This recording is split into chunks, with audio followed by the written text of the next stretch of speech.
Gracias nuevamente, Pastor Daniel y amigos, hermanos de los dos distritos, amigos que pueden estar acompañando esta transmisión. Estamos viviendo días especiales y días bien particulares, pero más allá de los días y más allá de las dificultades, las promesas de Dios están vigentes, son claras, son abundantes, son poderosas y estamos seguros que el Señor y su gracia pueden sostener la iglesia. En, en 43 años de ministerio yo nunca había vivido una cosa así, nunca le había dicho a los hermanos que no vayan a la iglesia, ¿no? Pastor Daniel hace así con la cabeza, supongo él tampoco, ¿no? Nunca nos pasó una cosa así. Siempre estamos diciendo a todos que hay que ir a la iglesia. Y de pronto llegó un momento que, bueno, que no ir o ir con cuidado. La situación en Sudamérica es variable. Hay lugares que nunca cerraron. Hay lugares que cerraron y reabrieron con protocolos de salud, con cuidados. Hay lugares donde la ciudad ha sido muy afectada, la iglesia también. Hemos perdido hermanos que descansan en las promesas del Señor. Guayaquil en Ecuador ha sido una de las ciudades más afectadas en este sentido, tanto la comunidad como la hermandad.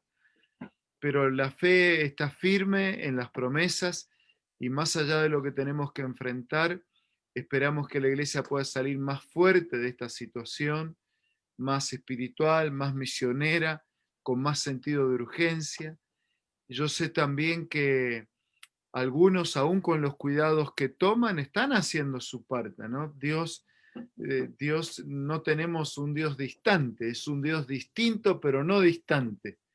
Y nosotros también somos llamados a ser distintos, pero no distantes. Nuestras hijas trabajan en el área de la salud y ellas nos aconsejan a nosotros que nos cuidemos, ¿no? Pero ellas tienen que hacer su trabajo, así que están en contacto con las personas, con cuidado, pero tienen que estar. Y nosotros tenemos en nuestras manos un trabajo de eternidad, ¿no? Un trabajo de no solo de cuidar el físico de las personas, sino de cuidar su corazón, su alma, su vida toda. Con cuánta más razón tenemos que acercarnos de manera urgente, de manera prioritaria, aún de manera cuidadosa, pero tenemos que acercarnos para que el mensaje de Dios pueda realmente llegar a todos. Yo quería repasar así brevemente algunos aspectos de la vida de Pablo. Siempre digo que soy un apasionado de Pablo y creo que Pablo enfrentó muchas más dificultades que las que nosotros enfrentamos. Por eso me parece que sería bueno repasar algunos momentos de la vida de Pablo y aprender de su experiencia, cómo él enfrentó las dificultades y cómo fue utilizado, cómo fue un instrumento en las manos de Dios para, para enfrentar las dificultades, para enriquecer su vida espiritual, para enriquecer su vida misionera, para enriquecer el propósito que él tenía en su existencia. Hay tres aspectos así básicos que me gustaría destacar en la vida de Pablo. En primer lugar, Pablo tuvo un propósito para su vida. En segundo lugar, Pablo tenía una identidad para su vida. Y en tercer lugar, Pablo tenía una pasión. Pero vayamos por partes, solo repasando. Ustedes saben que Pablo fue el primer y el mayor escritor del Nuevo Testamento. Saben que sobre Pablo se construyó la Reforma Protestante, sobre sus doctrinas, su mensaje, sus libros. Se construyó la iglesia cristiana primitiva y aún la misión adventista y el mensaje de la iglesia para nuestros días está basado también en los escritos mayoritarios del Nuevo Testamento. Él escribió 14 de los 27 libros, son 100 capítulos, pero si contamos los 20 capítulos de Hechos, Hechos 9 hasta Hechos 28, que de alguna manera ilustra su biografía, su trabajo, sus viajes misioneros, tenemos que decir que de los 246 capítulos del Nuevo Testamento, 120 tienen que ver con la vida, con el mensaje, con la predicación del apóstol San Pablo. Así que vaya no está fuera de lugar, ¿no? Decir que estamos delante de un hombre maravilloso y extraordinario utilizado por Dios.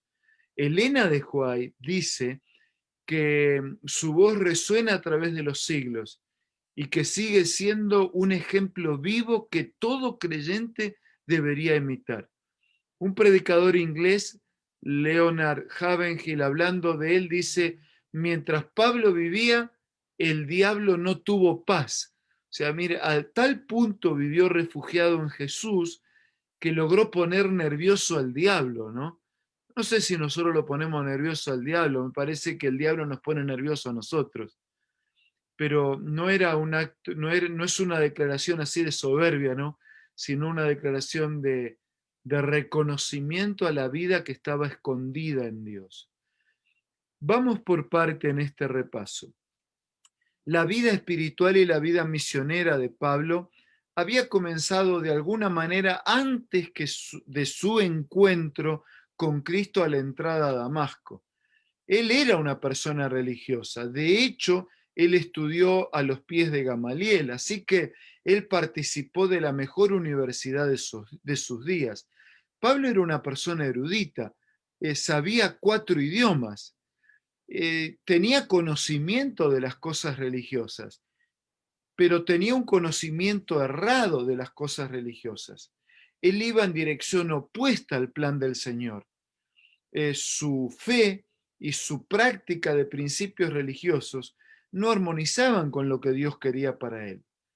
Él había nacido en una ciudad que se llama Giscala, en realidad Saulo, Tarso, por eso Saulo de Tarso, pero en esa pequeña comunidad donde él se desarrolló y que llegó a ser colonia romana, él tuvo la oportunidad de tener las 2 ciudadanías, la judía porque era judío, por eso se llamaba Saulo, posiblemente en honor al rey Saúl, pero como también tenía la ciudadanía romana, porque esa ciudad dependía del imperio romano, estaba bajo la influencia y la autoridad del imperio romano, él se llamó Paulo, posiblemente en honor a algún emperador. Y esa doble ciudadanía, judío y romana, le sirvió para la predicación del Evangelio, no solo para alcanzar el pueblo judío, sino para ser el predicador a los gentiles, para que el Evangelio pudiera extenderse más allá de las puertas de Israel. Y ese hombre apasionado, ese hombre religioso, ese hombre que le daba la espalda a Dios, él creía que el Mesías era un impostor. Y como él creía que el Mesías era un impostor, él creía que los cristianos estaban engañados. Así que su pasión la colocó en abrir los ojos de las personas en cuanto a que el Mesías era un impostor y en cuanto a que ese Mesías que era un impostor necesitaba ser así, la gente necesitaba desengañarse. Entonces la misión que él tenía para su vida era mostrar que el Mesías era un impostor y que los seguidores del Mesías estaban engañados. Esa era su vida religiosa. Hoy hay gente que no tiene vida religiosa, pero hay muchos que tienen una vida religiosa. Pero si están engañados y si están en dirección opuesta a la voluntad de Dios, de nada les sirve su vida religiosa. Al contrario, lo va a llevar a un destino diferente. Yo quiero repasar algunos hechos de la vida de Pablo, que de alguna manera fueron cuarentenas, ¿no? Pablo pasó cuarentenas. Y después quiero detenerme en una porción. No nos va a dar el tiempo para leer todas las porciones, pero sí voy a citar algunas y vamos a concentrarnos después en una de estas. La vida de Pablo comienza, la nueva vida de Pablo comienza con una cuarentena de 3 días a oscuras. Él fue hacia Damasco con cartas, con autoridad en la mano para terminar con las personas, o sea, para terminar con el cristianismo, con las personas que creían. Y él tenía 2 maneras para terminar. Una era colocándolos presos para disuadir, persuadir, y la otra manera era simplemente hacerlos matar. De esa manera él pensaba que estaba haciendo una gran contribución. Pero cuando él llega a la entrada de la ciudad, mediodía, se encuentra con Cristo. Y en Hechos capítulo 9 nos habla de ese encuentro y dice que se le hizo la oscuridad. Él quedó a oscuras, él quedó ciego, quedó 3 días ciego. Y cuando no veía, comenzó a ver. Así que miren, esta cuarentena para él, lejos de ser un problema, fue el encuentro definitivo con el Señor. A veces nosotros pensamos que ¿dónde está Dios cuando ocurren las cosas? Y a veces Dios tiene que permitir que nos ocurran algunas cosas porque en esas cosas nos acercamos a Dios de una manera que no nos acercamos cuando esas cosas no ocurrieron. No sé si me alcanzo a ser claro, ¿no? O sea, Pablo tenía todo, tenía conocimiento, tenía estudio, tenía todo. Sin embargo, aunque tenía todo, no le servía. Tenía títulos universitarios, tenía conocimiento de idiomas, tenía influencia, tenía conocimientos religiosos, era un líder religioso, pero en esa situación nada le servía. Pero ahora se le hace oscuro, enfrenta la pandemia de su oscuridad, enfrenta la cuarentena de su oscuridad, y es allí donde su soberbia es abatida, es allí donde su impotencia es reconocida, es allí donde él acepta al Señor. Hago una ilustración de la misma Biblia. En Génesis capítulo 3, cuando se nos cuenta la introducción del pecado, ¿no? Ustedes recuerdan que el Señor se apareció a Adán y Eva con varias preguntas, ¿no? Y la primera pregunta que le hizo es: ¿dónde están? ¿Dónde estás? Dios no necesitaba una información. Dios no pregunta para estar informado. Dios preguntó para que la criatura se reconociera humillada. No es para que Dios esté informado, es para que yo esté humillado, que Él preguntó: ¿dónde estás? Él no estaba preguntando un lugar. No dijo: ¿dónde estás? En Berazategui, estás en Varela, estás en La Plata Sur, no, estás en tu casa, estás en el auto, estás en la pieza, estás leyendo, estás jugando, estás trabajando. No, no, no, él pregunta: ¿dónde estás? Queriendo saber la situación. Y Adán y Eva contestaron: estamos con miedo. ¿Cómo con miedo? ¿Y por qué están con miedo? No, porque se separaron de Dios, y porque se separaron de Dios pecaron, y porque pecaron en realidad tenían culpa y vergüenza. Eso es lo que tenían, culpa y vergüenza. Y dice: no, estamos con miedo, mi condición es que estoy con miedo.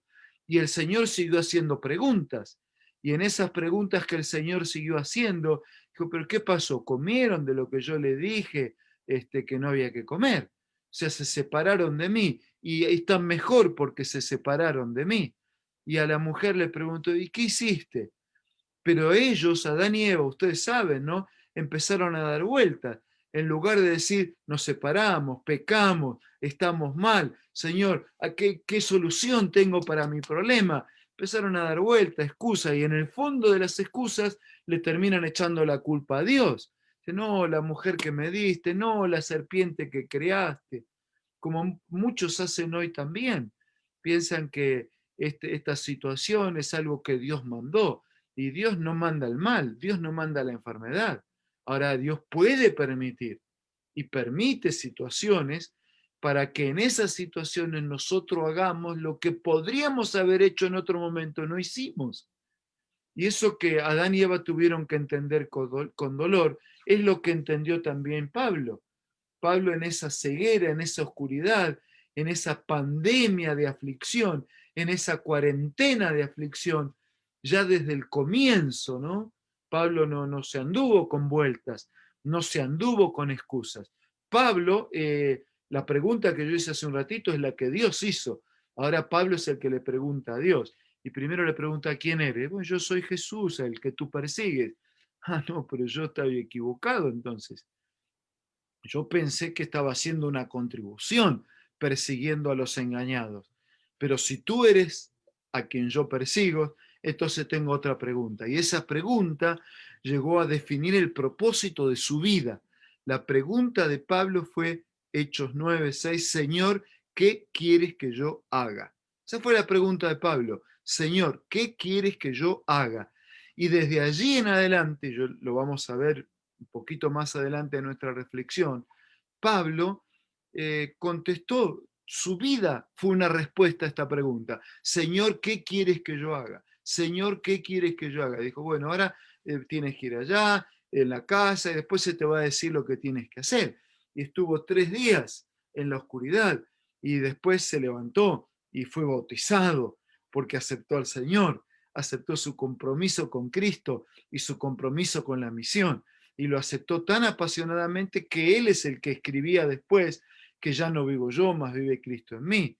Él es el que escribía de modo que si alguno está en Cristo es una nueva criatura. Él es el que escribía, para mí el vivir es Cristo y el morir es ganancia. Él es el que escribiría después, el amor de Cristo no me deja otra elección. ¿Por qué? Porque aprendió a contestar esta pregunta: Señor, ¿qué quieres que yo haga? Y saben, hermanos queridos, los hermanos que, bueno, no, ustedes no saben cuánto yo deseo abrazar hermanos, ¿no? Quien vive así predicando y invitando a las personas a Jesús, uno siente la desesperación, ¿no? Y ahora quisiera abrazar al terminar el sermón, pero no da más que para enviarles un abrazo virtual. Pero hermanos queridos, los que conozco de tiempo, aunque ahora no los vea, o los que no conozco, ya te hiciste esa pregunta. ¿Podríamos decir que tu vida y la mía vive solo para responder esta pregunta? Señor, ¿qué quieres que yo haga? Ese es el propósito de la vida. ¿Saben que yo pienso a veces que no nos animamos a hacer esta pregunta? ¿Saben por qué no nos animamos a hacer esta pregunta? Porque por ahí nos faltan fuerzas para escuchar la respuesta, o porque no queremos escuchar, o porque no queremos seguir la respuesta. La vida de Pablo se resume, este fue el lema: Señor, ¿qué quieres que yo haga? Y toda su vida él se pasó respondiendo a esta pregunta. Ahora quisiera ir a otro momento, a una segunda cuarentena en la vida de Pablo, y esa aparece en Hechos. Bueno, en realidad hay varias cuarentenas, yo no voy a analizar todas, ¿no? Pero quiero invitar ahora a mirar rápidamente Hechos capítulo 16. Hechos capítulo 16. Esta cuarentena duró una noche. Uno dice, pero fue cortita. Bueno, pero aunque fue cortita, de todas maneras fue significativa. ¿Saben por qué fue significativa? Vamos a abrir Hechos 16, yo voy a comentar, repasar la historia, después voy a leer un pasaje. Hechos capítulo 16. Les cuento lo siguiente. En Hechos capítulo 16, Pablo quiere ir para Asia, él quiere ir para Éfeso. No estaba mal ir a predicar a Éfeso, ¿no? No estaba mal ir a predicar a La Plata. Era una buena ciudad, una linda ciudad, hay una población muy, muy abarcante, muy extendida. No era malo lo que él pensaba, él quería ir a La Plata. Y el Señor le dice, no, no vas a ir para Asia, no vas a ir para La Plata, yo quiero que vayas para rumbo a Europa, yo quiero que vayas para Avellaneda, quiero que vayas para la capital federal. Está bien, él que había dicho, Señor, ¿qué quieres que yo haga? Dice, el Espíritu Santo le prohibió. Y él, obediente y dócil desde aquel encuentro, fue en la dirección que Dios le mandó. Y miren, entonces él llega a Europa, en realidad llega a Filipos. En Filipos no había creyentes, o sea, no había iglesia, no había sinagoga. ¿Qué hizo el sábado Pablo en Filipos? No pudo ir a la iglesia porque no había. Nosotros no estamos pudiendo ir a la iglesia físicamente, pero igual no dejamos de adorar, no dejamos de celebrar, no dejamos de servir, no dejamos de testificar, no dejamos de predicar, no dejamos de compartir la fe.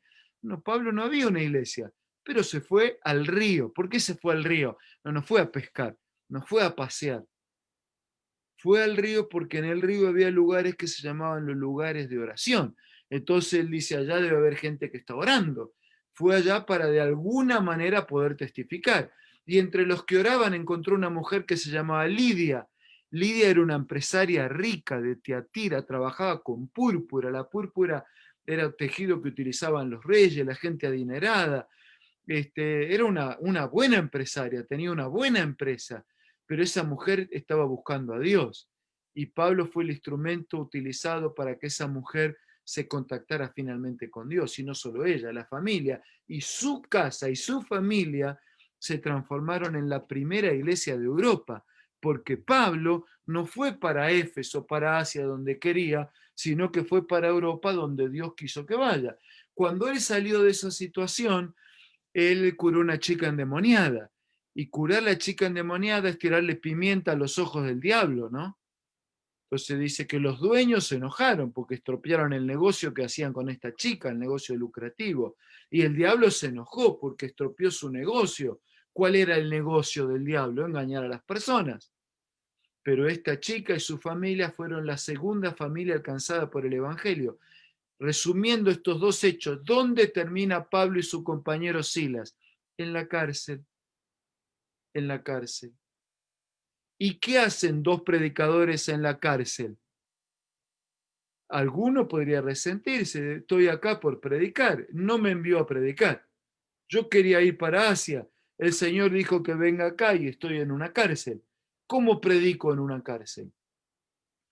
Pero Pablo predicó en la cárcel. Ustedes no van a encontrar rezongos, no van a encontrar reclamos, ustedes van a encontrar solamente cantos y oraciones. Cantos y oraciones. Yo digo así, querido hermano, no reclame por las circunstancias que tenemos que enfrentar en la vida. No reclame. Yo digo, mejor clame a Dios, clame a Dios. Ame al prójimo y proclame esperanza. Eso es lo que hizo Pablo y Silas, ¿no? Por eso yo digo, no reclame. Pablo no está reclamando. Pablo clamaba a Dios, pero ni siquiera clamaba por libertad. Ni aquí, ni en Efesios capítulo 3, donde él hace una oración en la cárcel, él dice, Señor, dame la libertad. Lo que él dice, Señor, utiliza mi vida donde estoy conforme a tu voluntad. Si me trajiste acá o permitiste que me traigan acá, hay un propósito.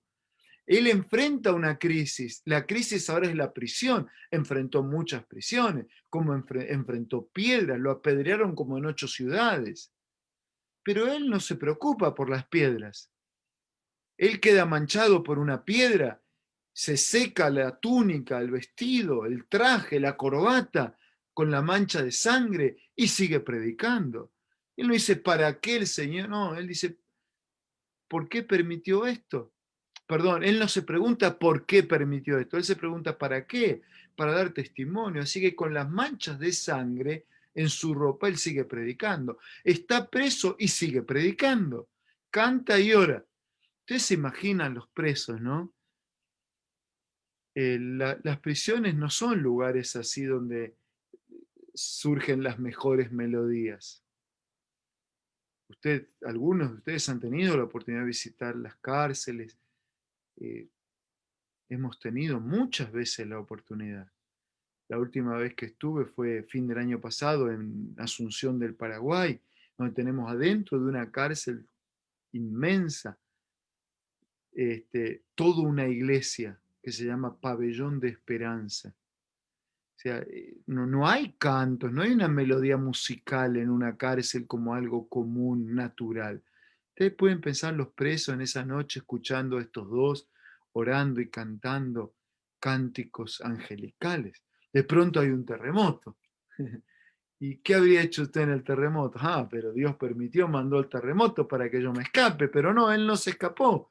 Se quedó como ayudante del carcelero, porque el carcelero quería matarse y él protegió la vida del carcelero para que no se mate, cuidando que los otros presos no se vayan. No usó el terremoto, la crisis, a su favor. Utilizó la crisis a favor de la predicación del Evangelio. Y el carcelero de Filipos quedó tan impresionado, que ustedes recuerdan el pasaje, ¿no? Vamos a leerlo. Hechos capítulo 16, versículo 30 y 31. Dice, lo sacó y dijo, señores, ¿qué tengo que hacer para ser salvo? Y ellos dijeron, cree en el Señor Jesucristo y serás salvo tú y tu casa. Así que ellos se salvaron, ¿no? Ellos se salvaron porque a los que ya conocían le completaron la entrega. Y esa misma madrugada, en el estanque de una cárcel, después de un terremoto, él y su familia se bautizaron. Las primeras 3 familias, una empresaria, una chica endemoniada y su familia, y un funcionario al servicio del imperio. Las 3 familias fueron las primeras 3 familias alcanzadas por el Evangelio en Europa, porque Pablo tenía un propósito para su vida. Señor, ¿qué quieres que yo haga? Y porque ese propósito de la vida lo cumplía en toda situación, en toda circunstancia, en toda crisis que tenía que enfrentar. Ya dije que Pablo era judío y romano. Él podría haber sido juzgado en Roma, en cualquier lugar, pero él hizo esfuerzo y fuerza para que lo juzgaran en Roma. ¿Ustedes creen que él quería ir a Roma porque en Roma el juicio iba a ser más seguro? No, sabía que no tendría más posibilidades para un juicio limpio en Roma. Pero él quería ir a Roma porque Roma era la capital del imperio y porque Roma era el centro del mundo de aquellos días y él quería llegar para testificar. Así que después de tantas luchas, intentos y dificultades, eh, miren lo que Pablo tiene que experimentar en Hechos capítulo 27. Este va a ser su último viaje en barco. Se estima que él hizo unos 30 viajes en barco. Se estima que entre barco y caminata él transitó unos 16.000 kilómetros. Es como si entráramos allá en el norte de Brasil, ¿no?, donde empieza la división sudamericana, y vamos hasta el extremo sur argentino, allá en Tierra del Fuego, el punto más extremo, y volvemos hasta Brasilia, que es donde está la sede de la división para todo Sudamérica. Esos son 16.000 kilómetros. Cruzó toda la división de punta a punta y después llegó más o menos hasta la mitad en un camino de regreso. 16.000 kilómetros en barco, 16 y caminando y en barco. Este iba a ser el último viaje en barco. Tenía que viajar en barco, después tenía que seguir en pie. El tiempo no era bueno para viajar y Pablo lo sabía, incluso se lo dijo a la gente.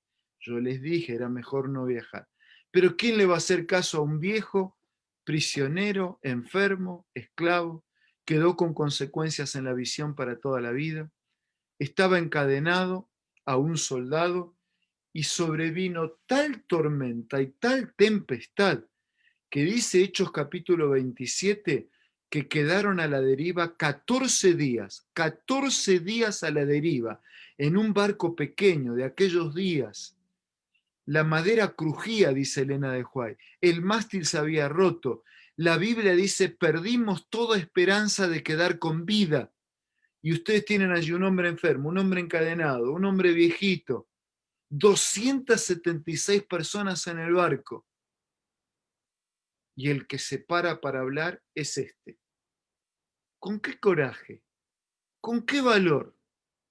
¿Con qué palabra? ¿Con qué mensaje Pablo se para hablar con esa gente? Yo no sé, debe haber varios de los que están escuchando aquí, tal vez no todos, ¿no?, que alguna vez cruzaron de Buenos Aires a Colonia o a Montevideo utilizando el barco. Daniel seguro. Años atrás, allí en en el milenio pasado, existía lo que se llamaba el aliscafo, ¿no?, que llevaba unas 100 personas. Y cuando en ese barquito usted tomaba una tormenta, amigo, había que agarrarse.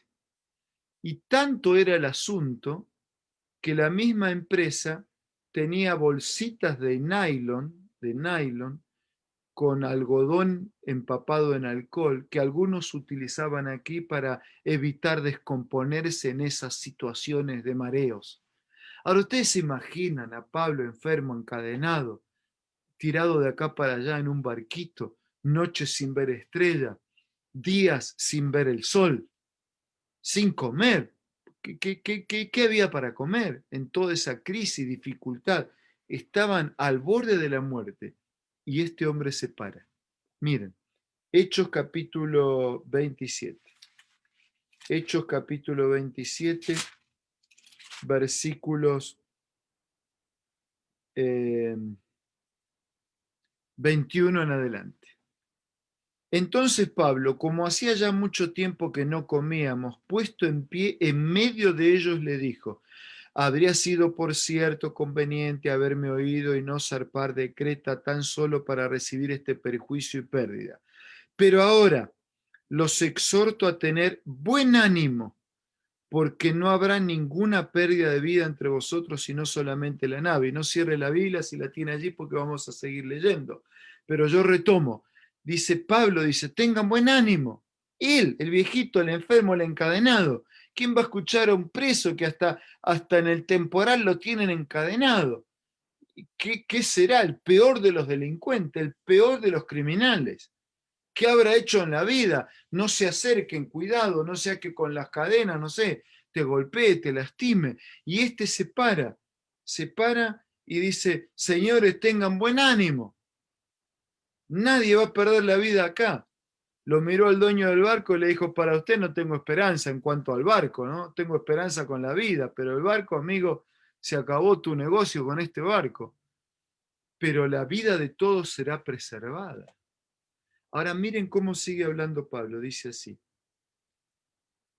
esta noche ha estado conmigo el ángel de Dios, de quien soy y a quien sirvo. Miren cuánta riqueza acá.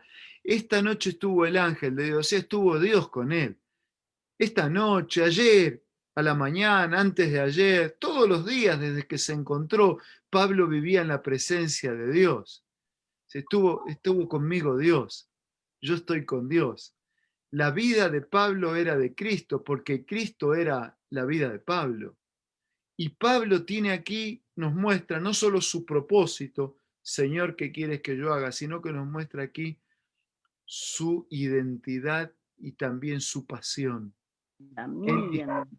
El Dios de quién soy y a quién sirvo. Ahí está la identidad. Yo soy de Dios, no soy mío. Hermanos queridos, no soy...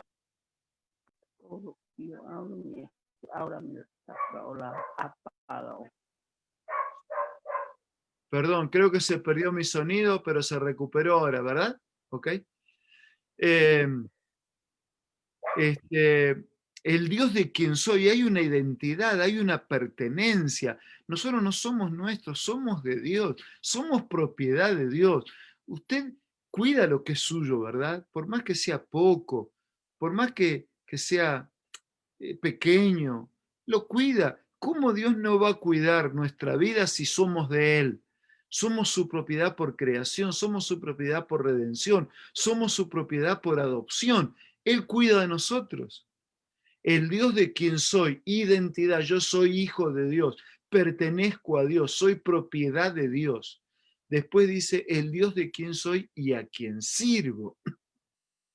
Esa era la pasión de Pablo, la misión. Y él continúa hablando. El Dios de quien soy y a quien sirvo me ha dicho: Pablo, no temas, es necesario que comparezcas ante el César.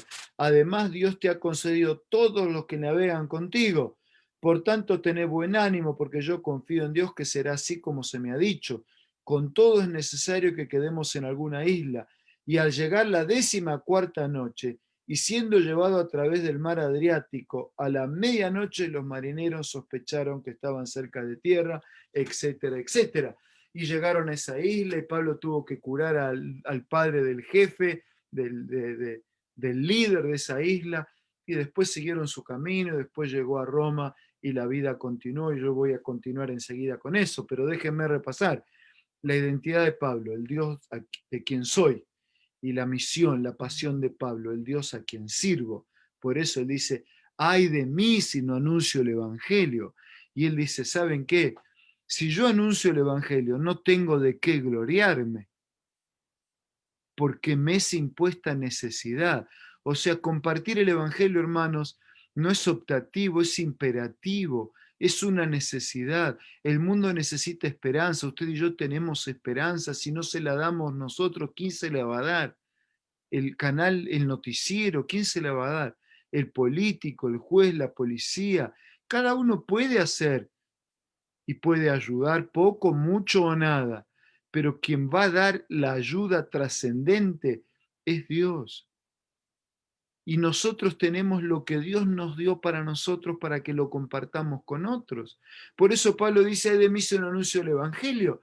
Y por eso Pablo dice en 1 Corintios 9 que él podía reclamar los derechos de apóstol, pero él no reclama los derechos de apóstol, sino que él se basa en los deberes del apóstol y dice, no tengo de qué gloriarme si anuncio el Evangelio, porque me es impuesta necesidad y ay de mí si no anuncio el Evangelio. Pablo continúa su viaje ya por tierra, llega a Roma. Cuando llega a Roma empieza la última cuarentena. ¿Saben a dónde fue? Fue a una prisión domiciliaria. ¿Saben cuánto tiempo estuvo? Según Hechos capítulo 28, 2 años. 2 años preso. Para eso él quería ir a Roma, para estar 2 años preso.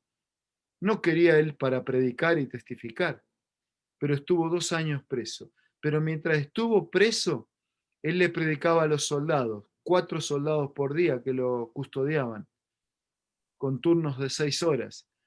La gente, dice Hechos 28, los últimos versículos, lo visitaba en la cárcel y él le predicaba a los que visitaba. Y cuando no podía predicar a los soldados, porque ya le había predicado y ya había aceptado, o cuando no podía predicar porque nadie lo estaba visitando, escribía. Escribió 4 cartas desde la prisión y esas cartas todavía llegan hasta nosotros, con un mensaje de fe, con un mensaje de confianza, con un mensaje de esperanza. Un día Nerón, sin hacer juicio, decidió sacarlo de la cárcel y a través de los verdugos, ejecutores, Pablo fue decapitado. Poco dice la Biblia de esto, un poco más agrega Elena de Huay. La sangre manchó, ¿no?, la tierra, pero la vida de Pablo, aquel que había aprendido a vivir para Cristo, reconoció y sabió que morir por Cristo era una honra. Por eso él dijo, para mí el vivir es Cristo y el morir es ganancia si puedo morir testificando en favor de la verdad. Nerón lo hizo ejecutar. Y un año después, en el año 67, Nerón terminó suicidándose. Las últimas palabras de Nerón fueron estas: ¿qué artista que va a perder el mundo? En su soberbia, aquel cruel emperador romano creía que el mundo se perdía algo con su muerte. ¡Qué contraste! Las últimas palabras de Pablo a Timoteo fueron estas: yo sé que mi partida está muy cercana, pero he peleado la buena batalla, he acabado la carrera, he guardado la fe. Y porque peleó la buena batalla, porque terminó la carrera, porque guardó la fe, el mensaje, dice, yo estoy seguro que hay una corona reservada para mí en aquel día. Y miren, Pablo, era lo último, ¿no? Enfermo, mi partida, o sea, su muerte estaba cerca. Y él sigue predicando, dice, y no solo a mí, sino también a todos los que aman su venida. Un propósito, Señor, ¿qué quieres que yo haga? Una identidad, el Dios de quien soy. Una pasión, su compromiso con la misión. En la cárcel, en el mar, en el barco, encadenado, en el Sanedrín, donde sea, con lo que hablaba, con lo que escribía, Pablo sigue predicando hasta el día de hoy. Por eso Elena de White dice, Pablo es el ejemplo vivo que tenemos que imitar. Queridos hermanos, nosotros estamos empezando en toda Sudamérica una semana de la esperanza, la mayor esperanza. Esta es nuestra mayor esperanza. Cristo es nuestra esperanza. Y su regreso es nuestra mayor esperanza. Yo quería invitarte en esta mañana a renovar tu fe, tu confianza, tu compromiso, tu fidelidad con Dios. Quería pedirte que vivas plenamente el mensaje del Evangelio, que en las manos de Jesús puedas ser un instrumento poderoso y que Dios pueda usar tu vida. No, pero yo estoy viejito. Pablo estaba viejito. No, pero yo estoy enfermo. Pablo estaba enfermo. No, pero estamos en un problema. Pablo estaba en más de un problema. No, pero está difícil. Para Pablo estaba difícil. Dios quiere usarte para que te levantes como un pastor, Daniel, pastor César, como un líder, como un anciano, como un dirigente en la iglesia, como un adulto, como un joven, como una familia, como un niño. Levántate, levántate, levántate, como Pablo. Pues, atención, el Dios, yo estuvo conmigo Dios ahora, ayer, antes de ayer, siempre estoy con Él, estamos juntos. El Dios de quien soy y el Dios a quien sirvo me dijo, no tengan miedo. No tengan miedo, no es el COVID el que hay que temer, témanle al pecado. Cuídense del COVID, claro, pero témanle al pecado. Sométanse a Jesús y el diablo irá de vosotros.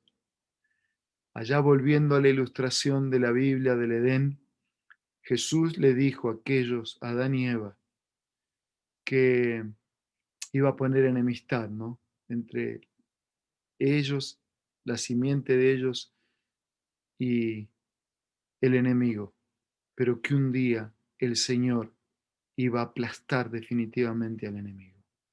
La serpiente literal se arrastró en el polvo de la tierra porque el pecador se arrastra en el polvo del pecado.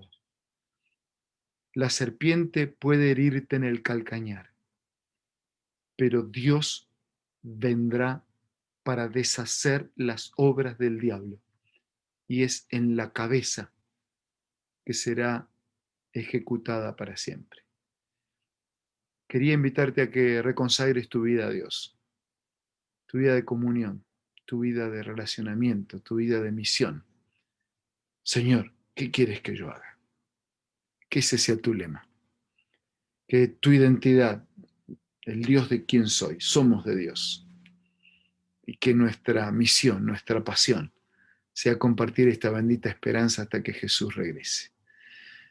Quería también invitar si hay alguien, amigo que nos está acompañando, que no ha tomado una decisión que tiene que ver con el bautismo, que tome esta decisión, que se entregue a Jesús, que sea valiente, que se comprometa con el Señor, que viva, que se prepare para el bautismo. Si hay alguien que la fe se enfrió y necesitas volver a Dios, tienes que volver a la iglesia, tienes que volver a Jesús, tienes que volver al bautismo. Vuelve, vuelve amigo, vuelve. Si algo de lo que hicimos te enojó, te disgustó, te pedimos perdón, pero vuelve. No pierdas tu vida. Refúgiate en Jesús para enfrentar el COVID, para enfrentar el pecado, para enfrentar la falta de trabajo, para enfrentar los miedos, para enfrentar la soledad, para enfrentar el mundo y finalmente para recibir la vida eterna. Si alguno de ustedes tiene una decisión especial que tomar, hable después con los pastores. Pastor César, Pastor Daniel, con un líder de la iglesia, con el amigo, con el que te invitó a participar y escuchar este momento. Y coloca tu vida totalmente en las manos de Dios. Pastores, si les parece, yo quiero orar por ustedes y después voy a salir porque aunque se viaja rápido de un lugar a otro, tengo que ir hasta Chile y después tengo que ir hasta Bolivia. Así que voy a orar por ustedes y desear que Dios los bendiga y los dejo para que ustedes completen la programación de esta mañana. ¿Puede ser? Vamos a orar. Padre nuestro que estás en los cielos, muchas gracias, Señor, por la oportunidad de colocarnos en tus manos, de renovar nuestra fe, de renovar nuestro compromiso, de renovar nuestra esperanza. Gracias, Señor, porque nuestra vida tiene un propósito. No tenemos por qué vivir como viven muchos que no tienen propósito. Gracias porque nuestra vida tiene una identidad, Señor. Somos tuyos, somos tu propiedad. Gracias, Señor, porque somos tu propiedad creada, tu propiedad redimida, tu propiedad comprada, tu propiedad adoptada y en breve tu propiedad restaurada para siempre. Ahora, Señor, te pido que nos ayudes a entender que hay una misión, hay una esperanza, la mayor esperanza, que seamos apasionados en compartir esta esperanza. Bendícenos a todos. Bendice el distrito de Berazategui, bendice a todos los queridos hermanos. Bendice el distrito de La Plata Sur y todos los demás. Bendice nuestros compañeros, amigos, pastores y todo el ministerio de tu iglesia. Y que muy pronto podamos terminar la tarea, estar liberados definitivamente de las cadenas de este mundo de pecado y vivir contigo por toda la eternidad. Oramos, agradecemos, clamamos en el nombre de Jesús. Amén y amén.